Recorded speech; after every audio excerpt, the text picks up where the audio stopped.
स्वागत है आप सभी का आपके अपने YouTube channel S study points में। तो क्लास 10th का केमिस्ट्री एंड रासायनिक विज्ञान बिल्कुल डेली आपको रोजाना वीडियो मिल रहा है। इसमें मैंने इसके पहले आपको संयोजन अभिक्रिया किसे कहते हैं, वियोजन अभिक्रिया किसे कहते हैं, ऊष्माक्षेपी अभिक्रिया किसे कहते हैं, ये इतना तक मैंने आपको बता दिया था। अब आज जो हम देखने वाले हैं ऊष्माशोषी अभिक्रिया किसे कहते हैं।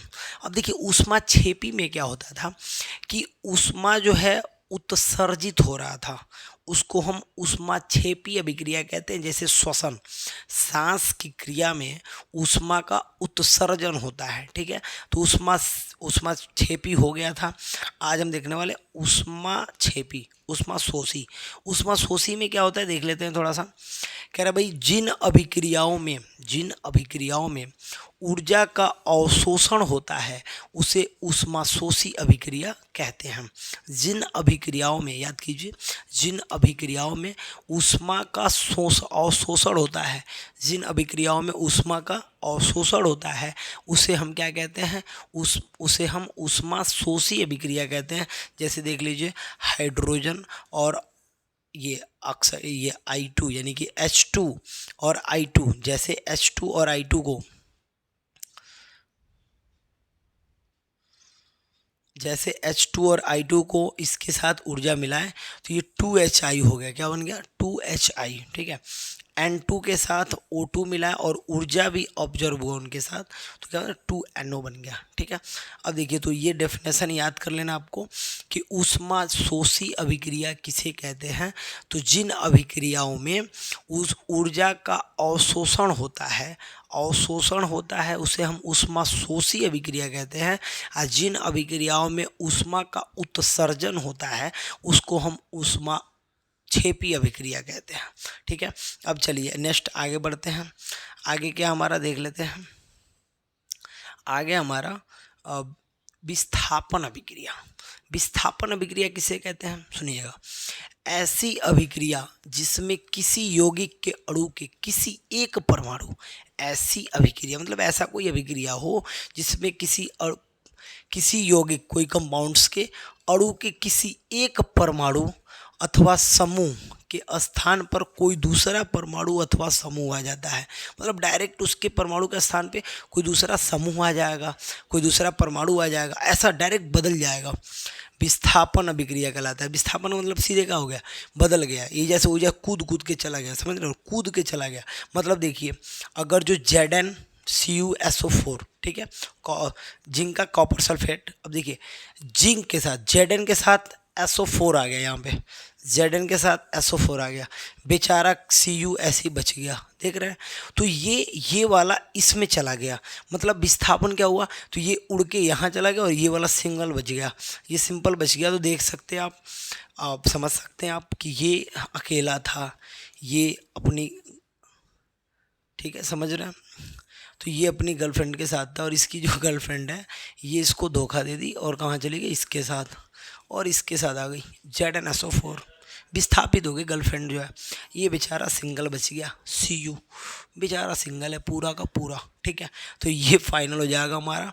तो अगर जो ऐसा कोई अभिक्रिया है जिसमें यौगिक के अणु या एक परमाणु पूरा का पूरा क्या हो जाए, विस्थापित हो जाए।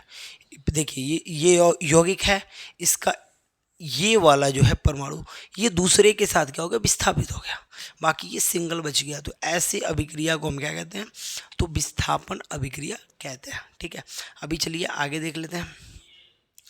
द्विविस्थापन में क्या होगा, द्विविस्थापन में क्या होगा, तो वे अभिक्रिया जिनमें अभिकारकों के बीच आयनों का आदान प्रदान होता है द्विविस्थापन अभिक्रिया कहलाता है।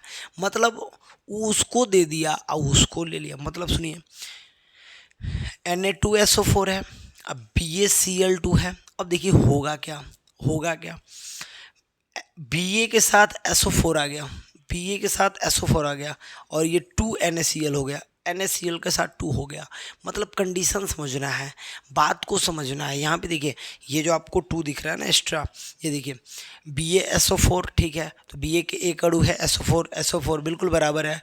वहाँ पे NaCl Na दूगो है, Cl दूगो है, तो यहाँ भी देखिए Cl दूगो है, Na दूगो है, तो ये संतुलित किया गया है, उसका कोई दिक्कत नहीं है, 2 का गुणा करा करके संतुलित किया गया है, ठीक है। संतुलित करना आपको बताया था। लेकिन यहाँ पे हम पढ़ रहे हैं द्विविस्थापन। क्या पढ़ रहे हैं? द्विविस्थापन। इसके पहले पढ़े थे खाली विस्थापन। तो खाली विस्थापन में आपने देखा था कि एगो छोड़ के या दूसरा के पास आ जा रहा था, मतलब एक की जो गर्लफ्रेंड है वो दूसरे उसको छोड़ के और इसके पास आ गई।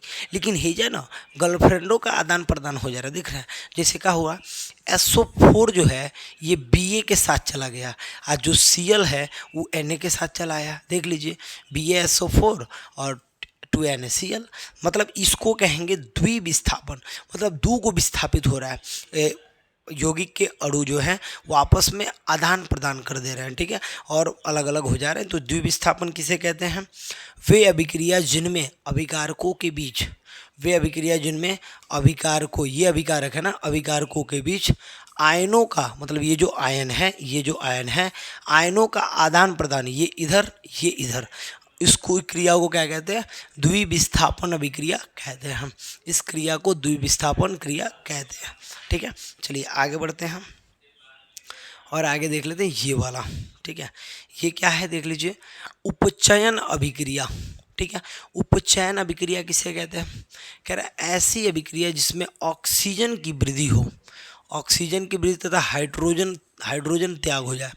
मतलब ऐसा कोई अभिक्रिया है जिसमें ऑक्सीजन बढ़ेगा, हाइड्रोजन खत्म, त्याग हो जाएगा, हाइड्रोजन का त्याग हो जाएगा, उसे हम उपचयन अभिक्रिया कहते हैं। क्या कहते हैं उसे हम उपचयन अभिक्रिया कहते हैं।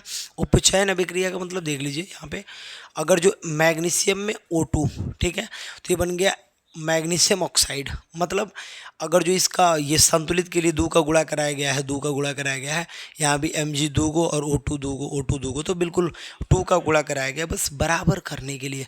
2 का गुणा किसके लिए कराया गया? संतुलित करने के लिए। फिलहाल आप देखिएगा MgO2 यानी ऑक्सीजन की वृद्धि हो रही है, लेकिन किसकी कमी हो जाएगी? थोड़ा सा ध्यान देना है, हाइड्रोजन की कमी। तो उपचयन अभिक्रिया किसे कहते हैं? तो ऐसी अभिक्रिया जिसमें ऑक्सीजन की वृद्धि और हाइड्रोजन त्याग हो जाए, हाइड्रोजन खत्म हो जाए, उस क्रिया को क्या कहते हैं? तो उस क्रिया को हम कहते हैं उपचयन अभिक्रिया। आप स्क्रीनशॉट कर सकते हैं, मैं थोड़ा सा साइड हट जा रहा हूँ, स्क्रीनशॉट आप कर सकते हैं उपचयन अभिक्रिया का, ठीक है। आगे बढ़ते हैं, अपचयन अभिक्रिया। यहाँ पे देख लेते हैं अपचयन अभिक्रिया किसे कहते हैं। अपचयन अभिक्रिया क्या होता है, ठीक है, देख लीजिए। ऐसी अभिक्रिया जिसमें हाइड्रोजन की वृद्धि हो तथा ऑक्सीजन का त्याग हो, उसी का जस्ट उल्टा। उपचयन में ऑक्सीजन बढ़ रहा है, हाइड्रोजन घट रहा है, और अपचयन में ऑक्सीजन हाइड्रोजन बढ़ रहा है, ऑक्सीजन घट रहा है। तो ऐसी अभिक्रिया जिसमें हाइड्रोजन की वृद्धि हो और ऑक्सीजन त्याग हो जाए, तो इसको क्या कहते हैं? अपचयन अभिक्रिया कहते हैं। क्या कहते हैं? अपचयन अभिक्रिया कहते हैं। ये देख लीजिए CuO+H2, ये मिलके क्या बन गया? Cu+H2O, हाइड्रोजन की बढ़ोतरी हो गई, जल बन गया H2O मिला के, ठीक है, और ऑक्सीजन धीरे धीरे क्या होगा? परित्याग होगा। तो दोनों परिभाषा को याद कर लेते हैं, अच्छे से परिभाषा याद कीजिए।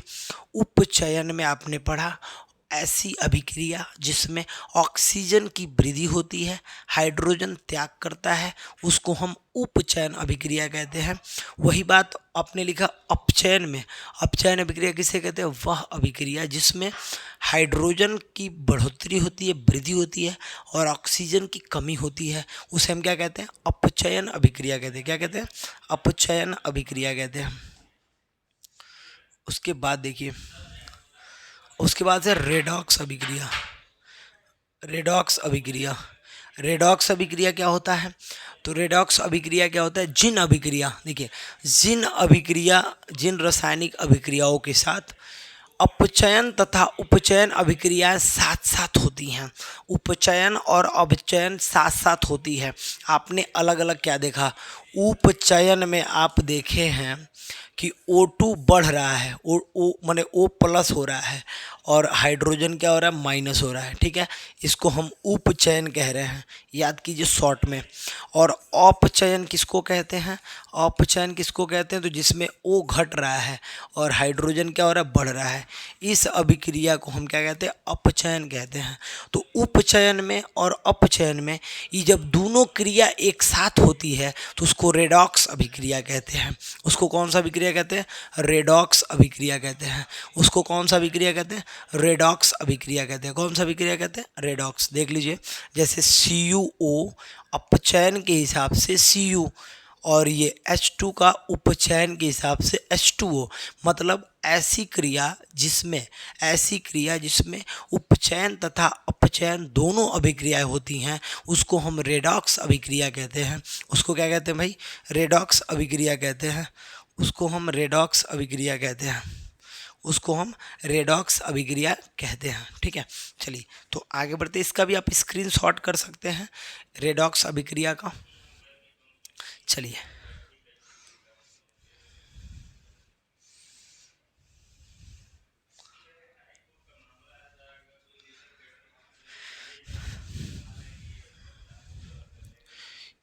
यहाँ पे आ जाते हैं और यहाँ पे हम देख लेते हैं। यहाँ पे दैनिक जीवन में अपचयन अभिक्रिया का दैनिक जीवन में प्रभाव क्या है। अपचयन अभिक्रिया का दैनिक जीवन में प्रभाव क्या है। देखिए, अपचयन में आपने पढ़ा जो बात वही सेम चीज़ है। सबसे बड़ी बात, उसका उदाहरण मुख्य रूप से कौन हो जाता है, संक्षारण। संक्षारण में क्या होता है, संक्षारण में क्या होता है कि जब कोई धातु अपने आसपास अम्ल, आर्द्रता आदि के संपर्क में आती है तब वो संक्षारित हो जाती है। इस प्रक्रिया को संक्षारण कहते हैं। इस प्रक्रिया को क्या कहते हैं, संक्षारण कहते हैं। कह रहे जब कोई धातु होगा, जब कोई धातु अपने आसपास के एसिड हो, अम्ल हो, आर्द्रता हो, ठीक है, उसके संपर्क में जैसे आएगी वो संक्षारित हो जाती है। इस प्रक्रिया को क्या कहते हैं, संक्षारण कहते हैं। इस प्रक्रिया को संक्षारण कहते हैं। इस प्रक्रिया को क्या कहते हैं, संक्षारण। जैसे देखिएगा, चांदी के ऊपर काली परत बन गया, ठीक है।